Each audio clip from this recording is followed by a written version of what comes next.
And I was in the basement and I was working on my craft and I was mastering what it was that I was doing. And I was putting in my 10,000 hours on content creation and software engineering. And I was building my applications and I was focused on putting together my resume and crafting my online profile and persona so that I can market myself in corporate America.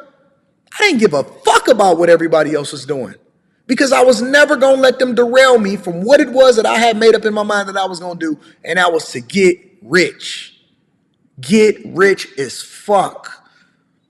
And y'all need to figure out what that one thing is. It's one thing that you want more than any other thing in your life. I don't care what it is. I don't care if it's a specific high-end car and you want to pay for it cash. I don't care if it's a specific career that you want to zero in on and you know that it's nothing that should be able to derail you from studying or putting in the time because this is the way that you reverse engineer that you had to get there, and anything that prevents you from being able to get there needs to be moved out of your way. Because they're not going nowhere. It's never going to be a shortage of women. There's never going to be a shortage of people. There's never going to be a shortage of friends. There's never going to be a shortage of hanger-ons. There's never going to be a shortage of anything that you think is going to be in duress or sparse or scarcity of. It's not going to be that. You know what you have? You have a finite amount of time and a window of opportunity to really execute on something, and you need to win. You need to hit it with everything that you got. Hit it with every single thing that you got. And don't let nothing and nobody tell you or shame you away from it.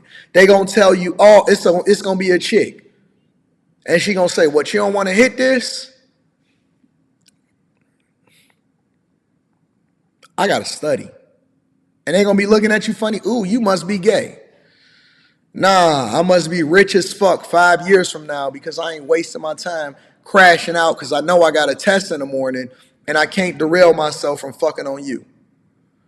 Everything comes back to that one thing. You ain't got to be smart. You ain't got to be wise. You ain't got to be the sharpest knife in the room. It ain't got nothing to do with that. It got everything to do with preventing yourself from having self-inflicted wounds. When I would go to school, and the reason that I decided to go to community college first is because I was looking at everybody and I was saying, damn, what kind of student loans you got? And then I went in and I went and talked to the counselor, and I talked to the counselor at the community college, and then I talked to the counselor at the major university, and I had a guy accepted into both. And I was like, how much per credit hour over there? How much per credit hour over there? And you telling me that as long as all of these classes that I'm doing, including this one, and this one, all transfers over there, and the only thing I'm missing is some college parties? Nigga, we gonna be hanging out at Michigan State and University of Michigan on the weekends anyway. What the fuck I care? Dog, we about to get this community college in popping, and I will see you on the weekend at Michigan State. And then we were still up in Michigan State busting down them holes in their dorms. We gonna be up at campus anyway. I'm not about to pay these niggas an extra $300-400 a credit hour just to say that I went there. I will see you later. What the fuck I care? Every single decision that I made in my life was like, that don't make sense. That's going to derail me from getting rich. Damn. You mean that I'm going to have to spend the next 10 years? How long is y'all student loans? 10 years? 10 years? Shit. You can forget it. Sign me out, coach. Not going to happen. Can't happen. Can't happen. Can't happen. I'm not going to do it. No, I'm not going to do it. I'm not going to do it. Listen, I was so focused on getting rich that me and Rita almost made the decision not to have a child. Because I was like, man, this might be a little bit more difficult for me to get rich if I got a child. I lie to you not. I lie to you not. Man, when I ran into Rita, when I ran back into her, she was a couple semesters in, and I think she had like $11,000 in student loans. I was like, I'm taking over that. I'm taking over that. I need everything. Give me the credit cards and the bank books and leave all of that shit behind. I don't know what your friends is talking about. Listen, And I told her, I gave her an ultimatum. I said, look, either you rolling with me and you leaving them alone, or you rolling with your homegirls who you think is your best friends and you picking them. Make a decision. Ain't no compromising, ain't none of that shit. Ain't no compromising, nothing. She was like, okay, I'm rolling with you. Wasn't even a question in her mind. First thing we did, dedicate every paycheck that she had going into them student time to pay off the student loans. You got 11,000? Not a dime more, not a penny more, not one more dime is going into that. It's over. Everything had to be based off of going to get that bag. I wanted to be more rich than I wanted to have a random chick with some pussy. I wanted to be more rich than I wanted to have a baby mama. I wanted to be rich more than I wanted to go to the show.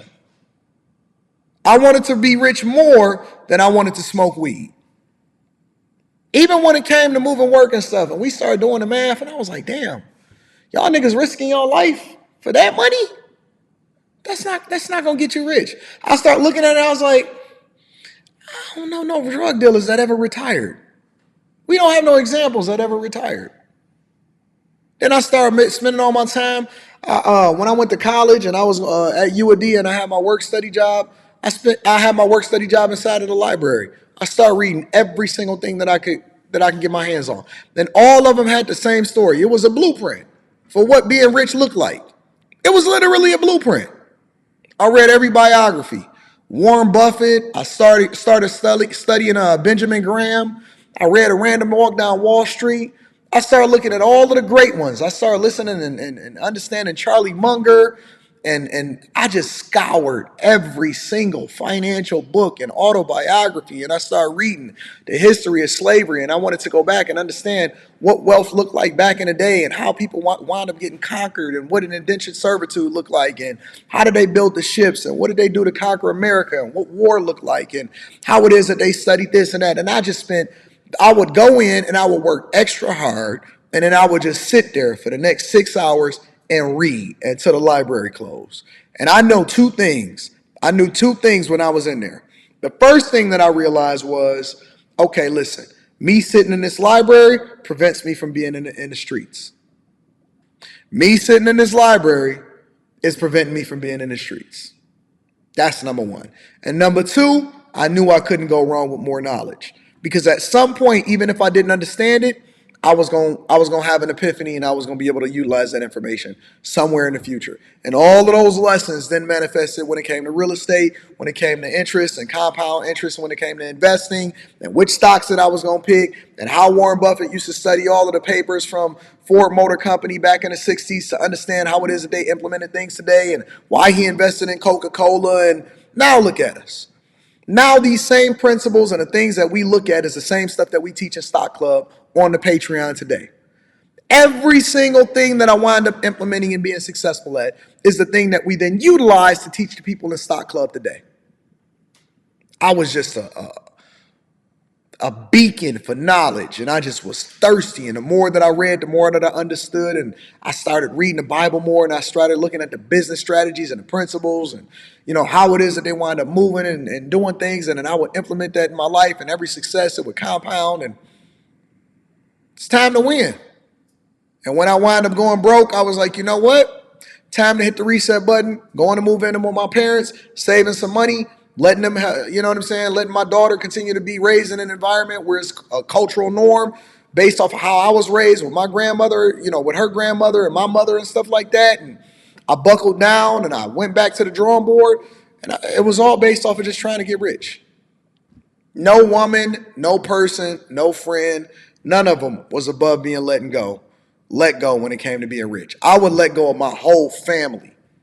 I divested myself against my whole family to get rich. Because if they wasn't going in the direction that we going in, then that means that we was outgrowing each other. Fuck it. And you got to find that North Star. You got to find that thing that you're going to have tunnel vision on, that you're not going to let nobody prevent you from getting there. And it's people that's next to you every single day. It's women, it's men, it's families, it's friends, it's people that is slowing you down from getting to where you want to be. Stop fucking up. It's not worth it.